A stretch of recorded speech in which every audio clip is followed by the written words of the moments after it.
Wait, it's okay. Hurry, Patrick. Hurry. No. Wait, do we have to? Yeah, lean.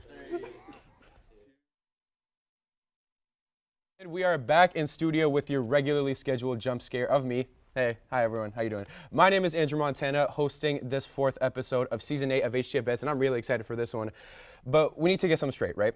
As we acknowledge, how much football has been taking over our lives recently, I personally have been just, head over heels for fantasy football until it ended tragically. We've got the Super Bowl coming up in 6 days. We've got sports news raving about Travis Kelce and Taylor Swift. By the way, she just announced she's dropping an album in April. And if I'm your news source for Taylor Swift news, you need to get your fandom, rethought. What else we got? Over the weekend, NFL flag football on UCF's own IM Fields. We've got the skills challenge taking place in our Nicholson Schoolhouse out by the football stadium, and we've got the Pro Bowl taking place 30 minutes away from here in Camping World.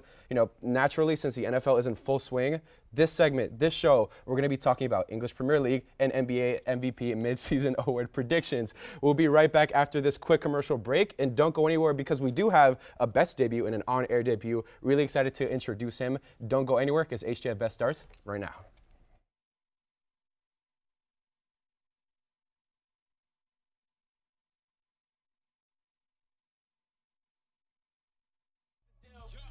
Find a kid, I'm in a field doing drills. Boy, you just a sucker, you ain't never keep it real. 3 rings in my hand, I'm a warrior to the max. When I hang it up, they gon' have to give me plaques. Step up in the building and I only bring the facts. When I make a highlight, they gon' replay, run it back. Okay, always locked in, now I don't got time to lax. Saying he the best, he could take a lap. Batted 1,000 when you check the stats. Boy, is you ready? You ain't gotta ask.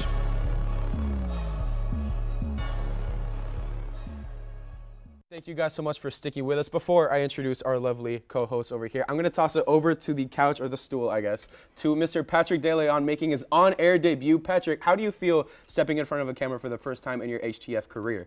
It feels like a promotion, to be honest with you, compared to, sitting behind the camera and making you guys look good. So I'm very excited to get this started. Yeah, he's always been one of the most consistent members of our production crew. But the lights are hot, right? They're not just bright, they're really hot. Oh yeah, I'm sweating. It's always been a thing. But as always, to my left, Giovanni, how are we feeling today? I'm good. I'm excited to talk about what we're talking about. So, what are we going to be talking about? We're going to talk about football, the real football. Football. And Ezra, how about yourself? I know you love some EPL. Oh, this is my favorite segment by far so far. I can't wait to talk about this. Dreams coming true today. And with that being said, we're going to get into our Premier League futures bets. So we're just going to be looking at any parlays that might be existing for, I don't know, somebody winning the league, somebody maybe getting relegated. We'll see. And with that being said, I'll start it off with my opinion being Liverpool winning it all, winning the English Premier League. I know Giovanni and Ezra and Patrick, actually, you guys might think otherwise. But Liverpool currently sits at plus 225 odds to win it all. However, Liverpool has a record of 15-6-2 in the span of 23 games played, with the highest point differential at plus 30. And Ezra and apparently Patrick's Manchester United sitting in second place in MPD with plus 27. And respect, Don't put Manchester United in the sentence with me ever again. Did I say Manchester United? I meant Manchester City. I meant Manchester I meant Man City. blue. I know. Manchester is blue. Okay, sorry, I grew up with Man U. But yeah, no, and just about every statistical category, Liverpool is leading. Most wins, least amount of losses, most points for, least points against. I think the only thing they're not leading in is draws. And if I'm not mistaken, yeah, I don't even. Oh, Brighton. They have 2 more draws than Liverpool. That doesn't even matter anyway. But I'll toss it over to you because I know you're not the biggest fan of Liverpool, and you tried to recruit me to Manchester City. Didn't pan out. Kirsten's a Liverpool fan. LeBron has Liverpool stocks. Luis Diaz, striker. Colombian striker. Yeah. So how do you feel about that?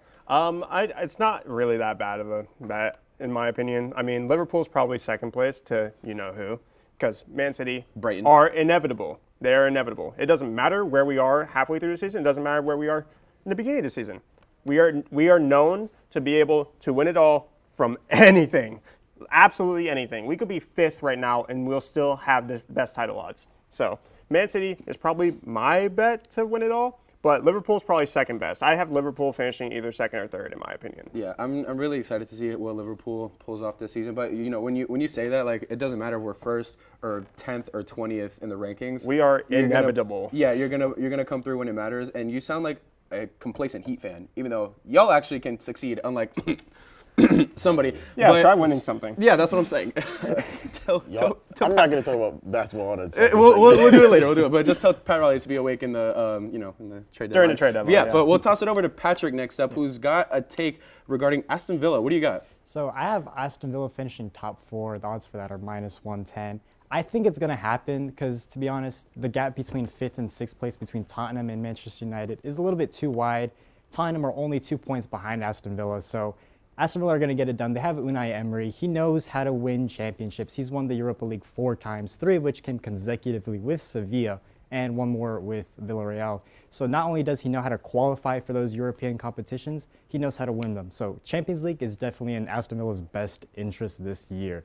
I wanted Absolutely. to ask you something about Yeah. that too. So obviously you have Aston Villa finishing top 4. Yeah. Who do you have missing out on top 4 if that's the case? Because I Tottenham. know you said you think Tottenham's going to miss out. Really? I think they were They've top been- 4 It's- like just yesterday, and they might have dropped to 5th. Tottenham It's just got James hard. Madison back too.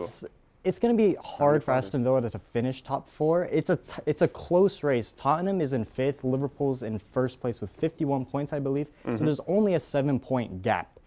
So it's going to be a close race to even determine who's going to win the whole thing outright. But Tottenham, I just don't see them getting that form they need to qualify for Champions League. So Aston Villa, I hope they hold on to that because it'd be awesome to see them play Champions League football. I will ask you this also. What are your thoughts on Manchester City? Because you've got Aston Villa at 4, Tottenham at 5, and Man U. Did I say Man City again? Man City's 3rd, Man U Okay, is 6th. No, but you got Man U at 6. What are the odds in your book that Man U catches up to that top 4 spot? They won't. They won't. They suck. Absolutely. They won't do it. Correct. It's too wide. The gap is too wide. It's not going to happen. Interesting. agree. All right, so now we'll toss it over to you, Ezra. You got Nottingham? Yeah, I got Nottingham Forest. Let's go. And I think they're going to get relegated. This is more so me talking a little bit about Nottingham Forest and a lot more about another team. A very small team that realistically nobody thought would survive in the Prem, and that is Luton Town. But let's talk about Nottingham Forest first, because Nottingham Forest, they're a great team. They did just come away with a point over the weekend against Bournemouth, I believe, and it was a pretty big game. I would say it was very close. But they do have a thing going on similar to another team, Everton, where they're struggling with money. And there's a financial fair play rule, which they have, I believe, 15 breaches of, which could end up for a punishment, which would be losing points. And they would subtract points from their current total right now, which could put them at about, I think the actual total would be 6 points, which would be, without a doubt, definitely bottom of the league. And I feel like that's too much to come back from. So I think this is a very easy bet to take. Right now, this is sitting at plus 175. I can see this going through because they already went through one time this year with Everton's. I don't see them not doing it with Nottingham Forest. We don't need to talk about Man City's. We'll pass over that one. But Nottingham Forest as a team, they're just not good enough to be able to win out, especially if that does happen. And even if, I think teams like Luton and Everton will overtake them because Luton has been in flying form recently, surprisingly. They're really so well coached by Rob Edwards. And I think Everton, obviously very well coached by Sean Dyche. They're looking really good this season for someone who's lost a lot of points. They would be top half of the table right now. Can I add on to that as well? Yeah, take over. Because what do you think about their goalkeeping situation, though? Because they seem to, it doesn't look like they can figure that out. Because you look at Matt Turner, the U.S. international, it just doesn't seem like he can really hold on to that starting job. And I believe they signed a new goalkeeper, too. Yeah. So, but they have Giovanni Reina coming in, the other U.S. international, to reinforce that midfield. Do you think that if they can figure out that goalkeeping blunders that they've been having, that they can really pull through? Because I feel like that's what's going to hold them back. For sure. To keep it short, I would say it's very similar to their situation when they first came up. They start signing a bunch of random guys and try to figure out how to fit them all into one team. The goalkeeping situation is a very big issue, and that is one of the main reasons I think they'll get sent down. I don't think they've found a solidified goalkeeper. Matt Turner's not great. Vlachodimos is not great. And Sells, the guy they just brought in, I don't think he's that great. So I don't think that's going to matter in the end because they're still not in a settled position. I mean, that's all you guys. I don't know. That's all you guys. So you guys know relegation is the bottom 3 teams? Yes, if I'm not bottom mistaken? 3 teams. Just get dropped.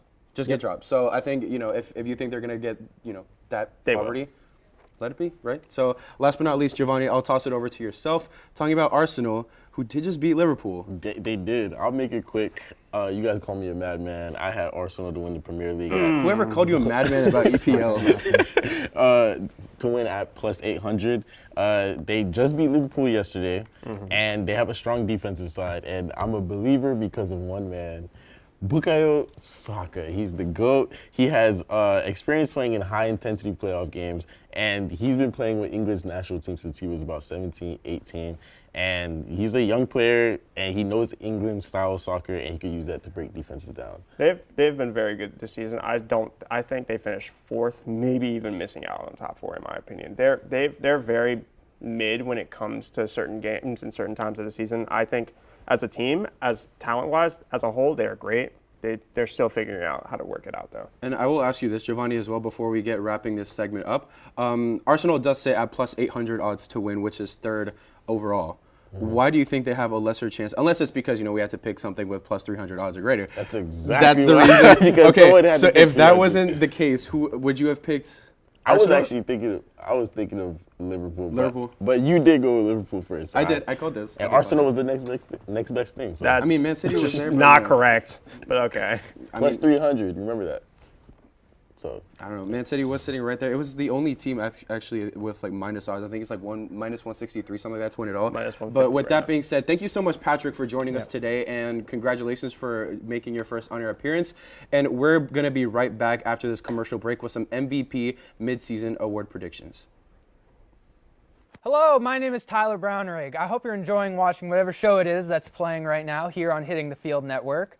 And if you're interested in more of our shows or want to know more about the one you're currently watching, don't worry, I'm here to tell you. Our week starts off on Mondays with HTF Bets, hosted by the Bets Boys, Andrew Montana, Ezra Hines, and Giovanni St. Surin. You can catch that show live Mondays at noon for all things betting in sports. I highly recommend it. And then you can follow it off on Tuesday with The Combine, hosted by the illustrious Ty Patton. If you're in for a more laid-back, kind of podcast-style show, a lot more casual, that is definitely the show for you. Maybe you'll catch some Ty Squared action with me on there. Wednesdays, every week, you'll be able to catch the vlog, learn about what's going on behind the scenes here in the studio at Hitting the Field, get to know more about us, especially the people behind the camera, who they are, and what we do to make these shows every week. And on Thursdays, live at noon, you can watch the main show with me as your host every Thursday, where we'll be covering all of the major storylines for any sport, be it football, basketball, hockey, soccer, you name it, we'll be talking about it on the main show.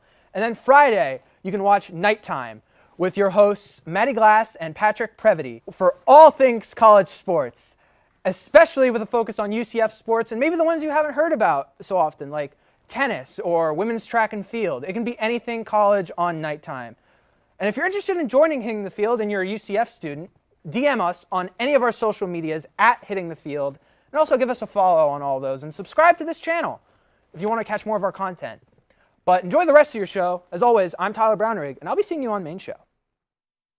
We're back. Once again, we're going to be talking about some NBA midseason award predictions, and we'll just get right into it. Giovanni, let me kick it over to you because you got one of my favorite picks so far. Shai Gilgeous-Alexander, guard, the Oklahoma City Thunder, winning MVP, currently second, I believe, in odd rankings. Why is that the case? Okay, if you guys remember my first bet show ever, I was a guest. I was sitting right there, and I said SGA for MVP at the odds plus 1,600. And I said the only thing that would stop Shai from winning MVP this season would be the season record, would be the team record, right?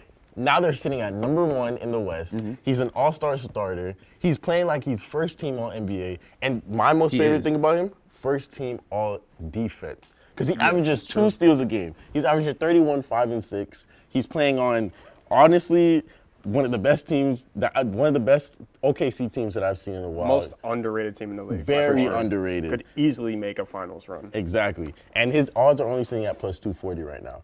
So anyone that says SGA is not top 5, I had him going, I thought he was going to be top 5 for MVP. I have him number 1 right now. And especially with Embiid going out and with the torn meniscus, he's not coming back for a while. So I'm thinking Luka, Giannis, and Shai in the top 3 for MVP running, and I have Shai winning. What about Jokic? You're missing one, yeah, I was about to say. Jokic currently sits, I will lay this out for you guys, Jokic is first with minus 120 odds. He's first? Right yeah, now? he's first. Jokic is averaging 26 points, 12 rebounds, 9 assists. That's 1 assist away from a triple-double for a center, in addition to 2 stocks on 59, 36, 82 splits. The thing about Jokic it's a monstrosity what he's been doing. But that's just regular Jokic to me, which but we've gotten accustomed to MVP numbers from Jokic for a while, but it's just SGA winning with that roster. Okay. We're that's like, I get that. I but do understand that, actually. I think the only thing that you could argue is holding back Jokic is like seeding. He's currently 4th, if I'm not mistaken, but he's 0.5 games behind the Thunder. But listen, SGA went with the playing team to a #1 seed. That's fair. By the All-Star break. Yeah, and for MVP voting, they love a good story. They so do love a there's, good story. if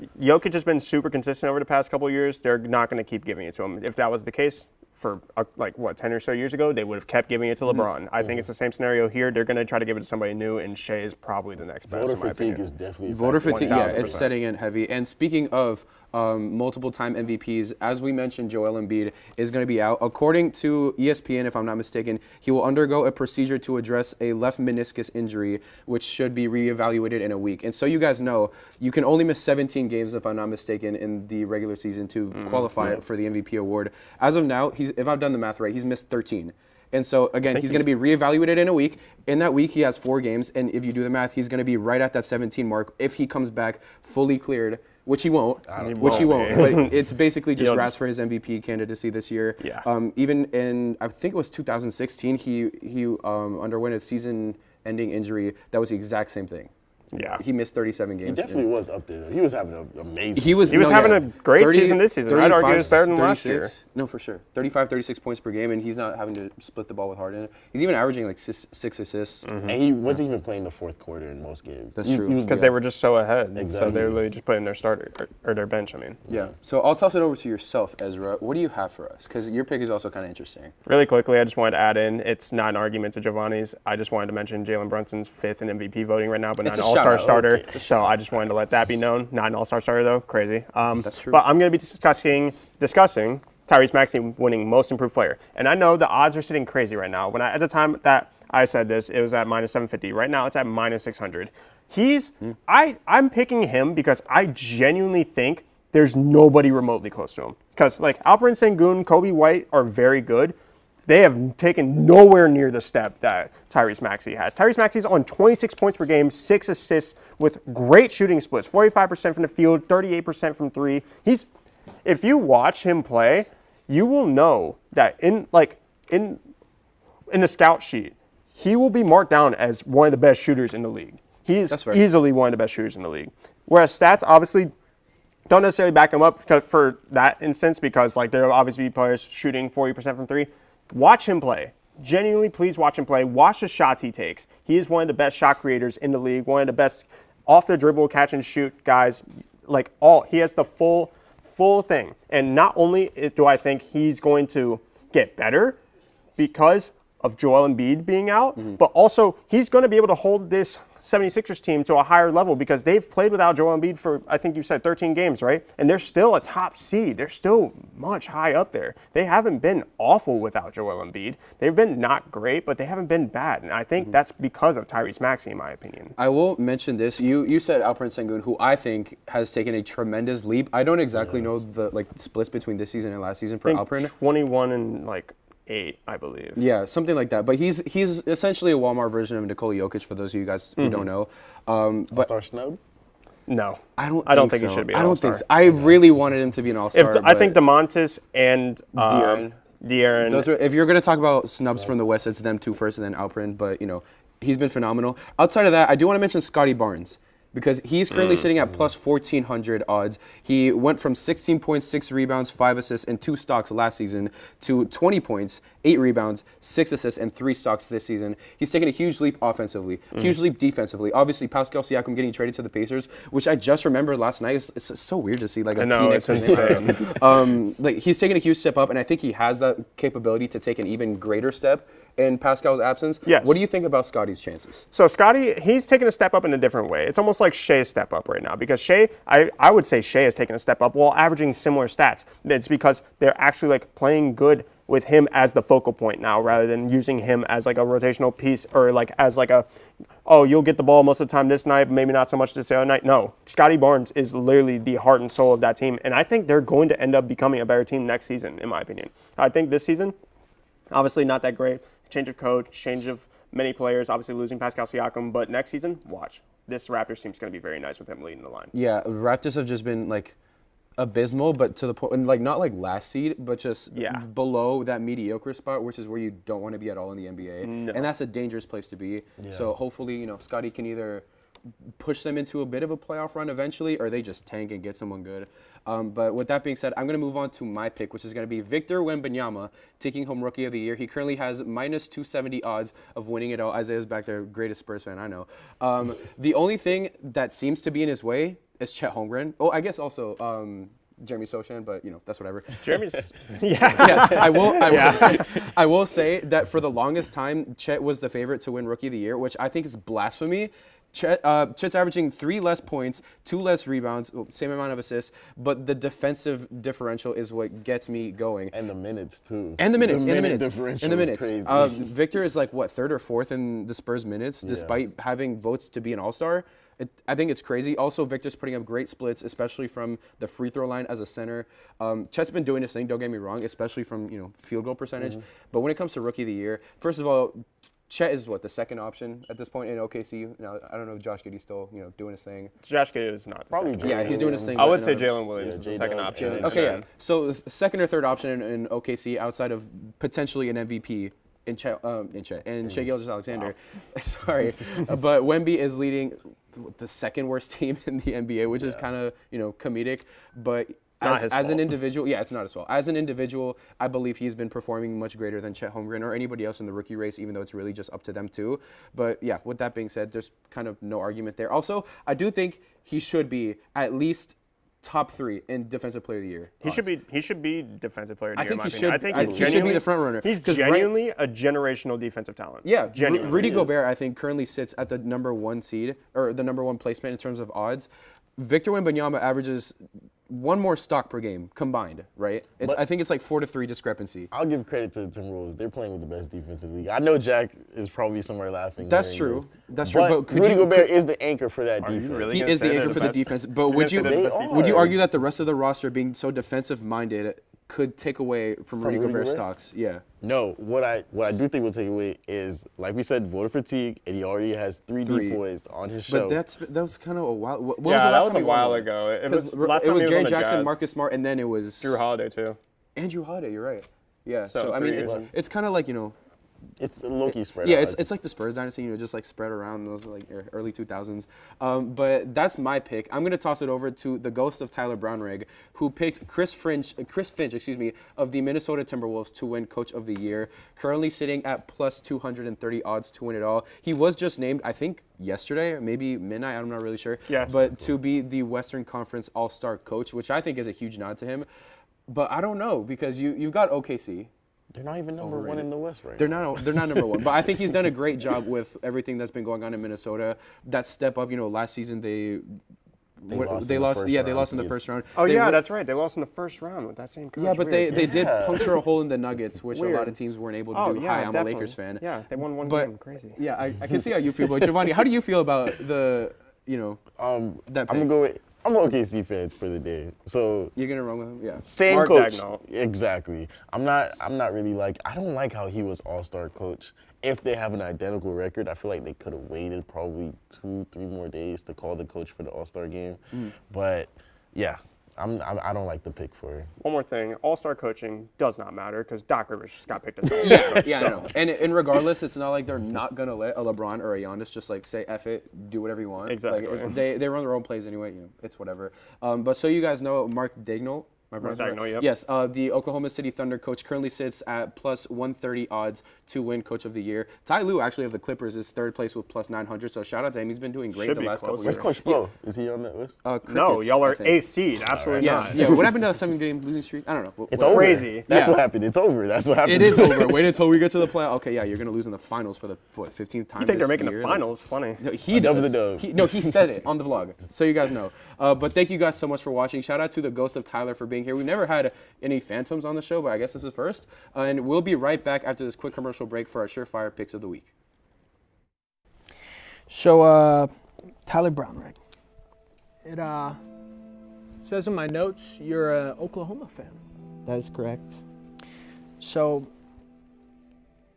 let me ask you, bud. Is Texas back? All right, I put on a brave face a lot.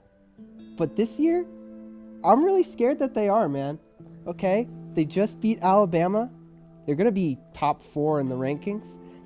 And last year, they beat us 48-0. Yeah. It was humiliating. We're the Oklahoma Sooners.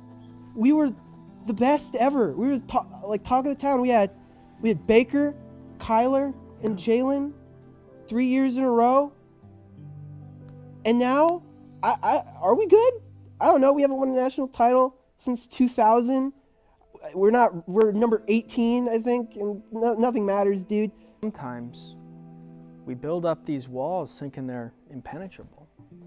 But sometimes you have to knock these walls down to build up bigger and stronger ones. And you got to be tough through that. It's hard being an Oklahoma fan at this time, but grass is always going to be greener on the other side of the hill, buddy. Is it? I cannot live through a Texas national championship. I can't. I'll never recover. Do you want to talk about Lincoln Riley? What'd you just say to me? I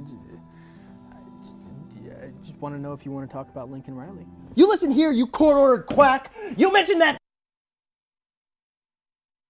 Because, well, first of all 3 of us lost last week, but also we did have some pluses in there, so we, just to make it fair, we're not going to run it, but maybe next week, depending on how it goes. I don't know. We'll figure something out. We can do a new bet, something else. We could do something different, Yeah. We'll figure it out. Tyler, that's on you. But Ezra, I'm going to pick, Ezra, I'll pitch it over to you first. What do you have for this week's Surefire pick? This week, I'm tired of getting burned by them, so I'm switching sides. We're going with the Cavs versus the Kings. I am taking the Cavs money line. I am tired of getting burned by this team over and over and over again. I bet against them last week, lost. Bet the Magic to beat them, lost. So you know what we're doing? We're taking the Cavs money line, sitting at a -225. They've been great this season. I'll take everything I said back last week. They've been actually really good. They've been really good. The more I've looked into it, they've changed their entire way of playing. They do a bunch more ball movement. Donovan Mitchell's more of like a playmaker now. It's crazy. And he's again, another guy that is arguably one of the best shooters in the league. Mm-hmm. He's been insane this season. His little step back is lethal. It is. It 1,000% is. Max Strus And then effect. after that, for a player prop, I wanted to take Darius Garland, 13.5 points over. Obviously, he's coming back from a pretty decent injury. He hasn't been great in the last couple of games, but there's one of these games, he's bound to come back to himself. There's no way he gets another under 10 point per game. You know what I mean? And that's sitting at a -110, so clearly the odds are slightly in my favor there. And then total points right now sits at 232. I'm going to take the under, actually, because whenever the Cavs do win their games, they tend to hold teams very well defensively. So right now, like, if you look at the last game against the Spurs, they've only scored 117. The Spurs scored 101. Against the Grizzlies, they scored 108. Grizzlies, 101. When they win games, they don't tend to win by a shootout. They win by great defense and getting stops. So I'm going to take the under for this game. I love your reasoning for that under pick. Mm-hmm. I also do like the money line. However, the Darius Garland pick has me shaking a little bit. It's scary. It's scary. He can't score 14 points. But here's the thing: he's averaging 19 points per game in the season, which I think is good. But in the last 3 games, he's averaging 10.7 points per game. He's and in only February, gone over that once. Yeah, He's in coming off February the he's injury, played though. 6 points per game. He is coming off an injury, but how much is that going to affect him? Because he is averaging a good amount in the regular season, but recently he's just been off. Obviously, he's hurt, but Yeah, listen. It's not my favorite bet. I can be honest, but I feel like he scored 9 on the first. He scored 4 on the third. Surely that adds up to 13. 13. I was gonna say I think that's easy money, but then I looked at his most recent not. performances. It's a scary one. It's a little bit scary, but hoping for the best. Ezra might actually fall into that mariachi category next week because if you look, that's all minuses. Those are all hyphens. But with that being said, Giovanni, I'll pitch it over to yourself. I think you have another NBA game, if I'm not mistaken. Another NBA game. I will not stop doing NBA games until I win just one. Oh my God, it's gonna be a while. Yeah, we're gonna be here all semester. I'm going with Warriors versus Nets. I have the Warriors money line sitting at +100. I believe it's Steph Curry. I have Brandon Pashevsky pods for over 12.5 points as at -110, and then total points under 236. I'm going against the stats, and I'm just kind of winging it and going with luck because they're both Going off vibes here. They're both very good statistically offensive teams. Yep. But I've gone over it 3 weeks in a row, and I've lost it every week. So I'm going under this time. This is going to be Watch that it shootout that one This is time. going to be that 140 to 136 game. of the Low week key, for sure. the Warriors are coming off that overtime loss to the Hawks. Shout out to John Warner.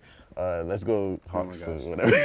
Let's go Hawks as a Heat fan. It's crazy. That's Yeah, all I'm We're saying. struggling right now. I As a support Heat the fan. Hawks. No, And- no, that's not how that works. And Pods has been having a pretty good season coming off the bench, whether his role is starting.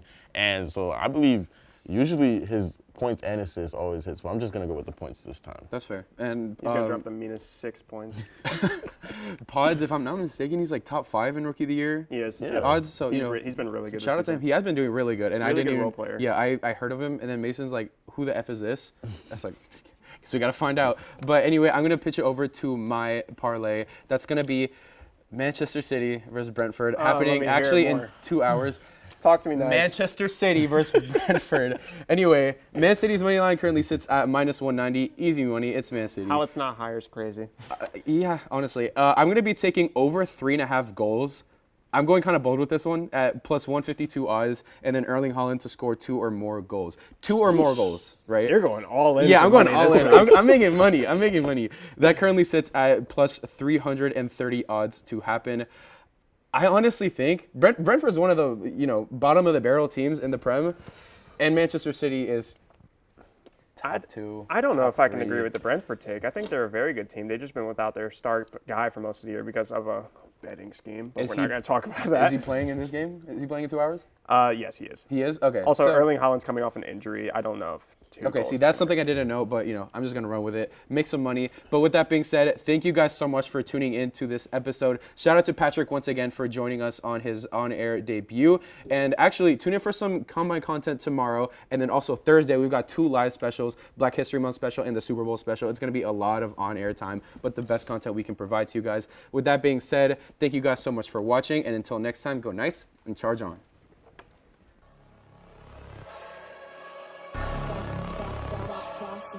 Things gon' change when I really hit the field. Undefeated champs, man, you know what's the deal. Tryna find a kid, I'm in the field doing drills. Boy, you just a sucker, you ain't never keep it real. 3 rings in my hand, I'm a warrior to the max. When I hang it up, they gon' have to give me plaques. Step up in the building and I only bring the facts. When I make a highlight, they gon' replay, run it back, okay? Always locked in, now I don't got time to lax. Saying he the best, he could take a lap. Batted 1,000 when you check the stats. Boy, is you ready? You ain't gotta ask.